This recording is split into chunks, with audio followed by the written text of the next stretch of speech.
بسم اللہ الرحمن الرحیم الحمد للہ رب العالمین والصلاة والسلام علی رسول کریم اما بعد۔ مشاہدین کرام السلام علیکم ورحمۃ اللہ وبرکاتہ۔ آج میں آپ کی خدمت میں کتاب نعمت المنان مجموع فتاوی فضیلۃ الدکتور فضل الرحمن المدنی رحمہ اللہ سے ایک اہم مسئلہ نماز عید میں عورت کی امامت کے تعلق سے لے کر حاضر ہوا۔ آپ رحمہ اللہ سے سوال کیا گیا کہ ہمارے یہاں عیدگاہ میں عورتوں کا انتظام نہیں ہے، کیونکہ عیدگاہ میں اتنی جگہ نہیں ہے کہ عورتیں اس میں شامل ہو سکیں، لہذا ایسی صورت میں عورتوں کا جامع مسجد میں اکٹھا ہو کر نماز عید ادا کرنا اور عورتوں میں سے کسی عالمہ کے ذریعے امامت کرانا اور مسنون طریقے پر خطبہ دلانا جائز ہوگا یا نہیں، جبکہ بہار، بنگال اور یو پی کے بہت سارے علاقوں میں اس طرح عید کی نماز ادا کی جاتی ہے۔ امید ہے کہ مفصل طریقے سے دین و شریعت کی روشنی میں اس مسئلے کو واضح فرمائیں گے۔ اللہ آپ کو اجر عظیم عطا فرمائے گا۔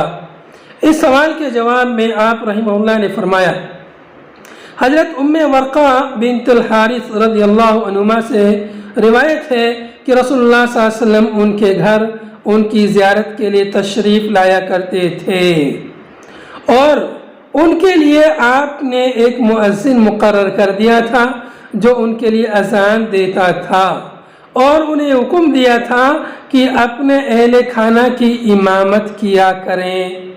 عبد الرحمن ابن خلاد رضی اللہ عنہ کہتے ہیں کہ میں نے ان کے مؤذن کو دیکھا ہے کہ بہت بوڑھے آدمی تھے۔ رواہ ابو داود والدارقطنی والحاکم والبیہقی وصححہ ابن خزیمہ وحسنہ الالبانی۔ اور حضرت عائشہ رضی اللہ عنہ کے بارے میں مروی ہے کہ انہوں نے فرض نماز میں عورتوں کی امامت کی اور صف کے بیچ میں کھڑی ہوئیں۔ اخرجہ عبد الرزاق فی المصنف والدارقطنی والبیہقی وابن ابی شیبہ والحاکم فی المستدرک۔ ایک روایت میں ہے کہ انہوں نے مغرب میں عورتوں کی امامت کی تو بیچ میں کھڑی ہوئیں اور قراءت بلند آواز سے کی۔ اسی طرح حضرت ام سلمہ رضی اللہ عنہ نے عصر میں عورتوں کی امامت کی اور درمیان میں کھڑی ہوئیں۔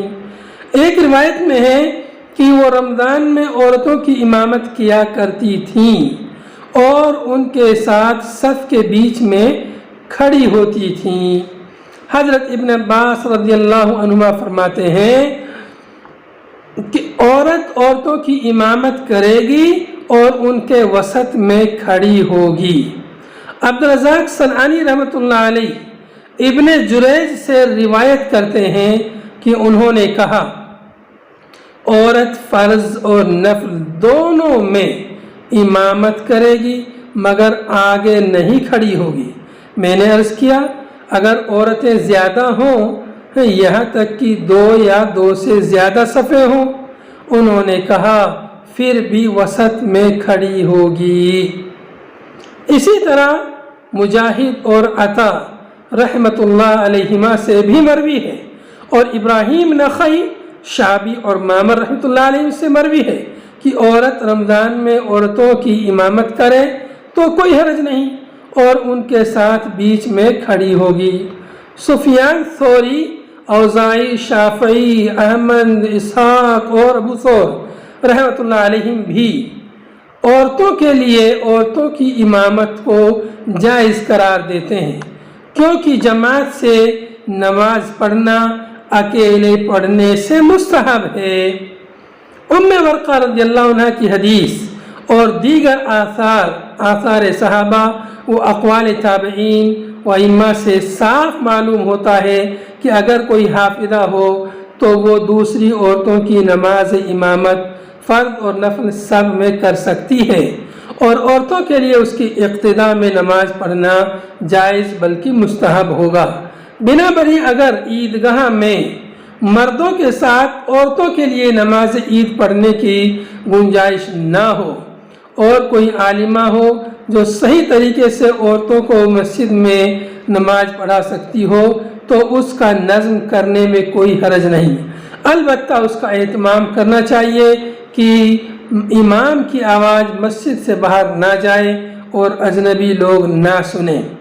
اس مسئلے میں ایک اور طریقہ اختیار کیا جا سکتا ہے، خاص طور سے جب کہ کوئی عالمہ موجود نہ ہو تو کچھ بوڑھے، کمزور اور معتبر لوگ امام کے ساتھ عیدگاہ جانے کے بجائے مسجد میں ہی نماز عید پڑھیں اور مردوں کی صفوں کے پیچھے پردے میں عورتیں نماز پڑھیں، کیونکہ ضرورت کی بنا پر مسجد میں اور جمعہ کی طرح ایک سے زیادہ الگ نماز عید پڑھنا جائز ہے، اور امام کے ساتھ دوسرے مرد بھی ہوں تو کسی مرد امام کے لیے عورتوں کی امامت کرنے میں کوئی قباحت نہیں، اور امام کے ساتھ دوسرے مرد بھی ہوں تو کسی مرد امام کے لیے عورتوں کی امامت کرنے میں کوئی قباحت نہیں۔ عورتیں رسول اللہ صلی اللہ علیہ وسلم کی اقتداء میں عیدگاہ اور مسجد میں نماز پڑھتی تھیں، اور رسول اللہ صلی اللہ علیہ وسلم نے حضرت انس رضی اللہ عنہ اور ان کی والدہ کی امامت ان کے گھر پر کی ہے۔ وآخر دعوانا ان الحمد للہ رب العالمین۔